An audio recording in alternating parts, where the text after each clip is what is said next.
Hello everyone and welcome back to another figure review from the fanciest dressed action figure reviewer on the internet. It's DweeBros. Thank you guys for joining me. This is another Aerith Dress Final Fantasy VII Remake review, and today we have got the long-awaited Aerith Dress version, or Aerith. Tomato. I got beat up in the last Aerith review, so beat me up in this one. But make sure to like and subscribe before you do. First thing I want to talk about is the box. The box has changed from the previous Aerith Dress figure boxes, and I think it's because this crazy economy that's going on right now. So they have shrank the box.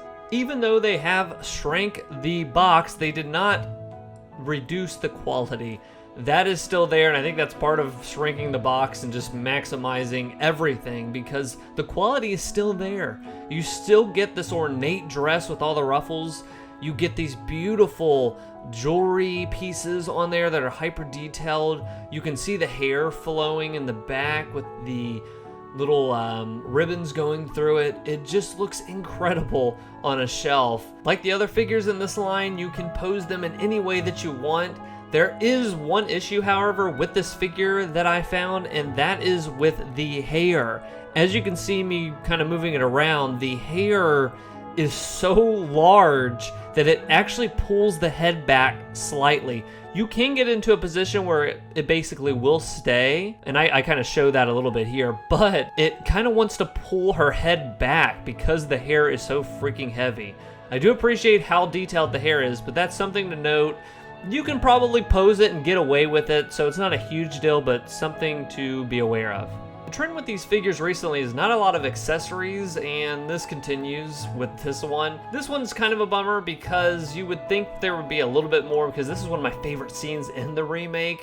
She uses a chair to beat some crap out of some enemies during this scene when she has the dress on, but here we are. We have a face, and this face is more like happy, excited looking, cutesy looking, so you know I got to put that one in there, and that's the one I end up using here for the rest of the video and the other pose I have.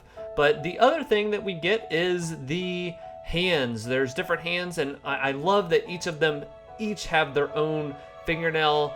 They're each of the fingernails are painted on there, and they look awesome. They look great. So you have the two fists, the other hand there, kind of more dainty, open, whatever kind of thing. This figure does come with this stand that's super posable. You can move it up and down however you want to get to the figure. But with this figure, I opted to not use this on a shelf because her dress is so big and round around her, it holds her up just fine. And here's the cutesy pose I was talking about, along with, you can see more of that dress I was just talking about is kind of the stand. Even though she has those high heels that ain't doing nothing, ain't holding a figure like this up without the dress. With this dress, very easy to keep her stable. So how much is she? She is going to be in the ballpark of $140-ish. That is pretty steep, but for that price, you are getting great quality. Like I mentioned before, the hair with the ribbon flowing in and out of it, the ruffles on the dress, the detail and the facial expressions. The face looks amazing on this figure. I'm really happy with this figure. I already pre-ordered the Tifa one as well, and I bet, they haven't announced it yet, we're gonna get a Cloud Dress figure, and ooh, I'm gonna be the first in freaking line for that. But overall, I highly suggest this figure. With the other ones, I have mentioned, I'm not sure if they're gonna reprint stuff. I think there was a Cloud one or a Barrett or an Aerith that went back up. This figure is more specialized. It's a dress, and I think Tifa's kind of an alt kind of thing too, where I don't know if they will reprint these. So if you really want one, I would jump on that. The other main characters, maybe you are going to be lucky and be able to get those years from now, but man, some of these obscure characters, obscure things like these dresses, hop on that when you see them. So that's my review. Thank you guys for joining in. The box being smaller, not enough accessories, I think is a sign of the economy and stuff that's going on with shipping stuff still. But, and again, this took since January, I think January or February was when I got Red 13. took them till June to get another figure out this year, so they are struggling.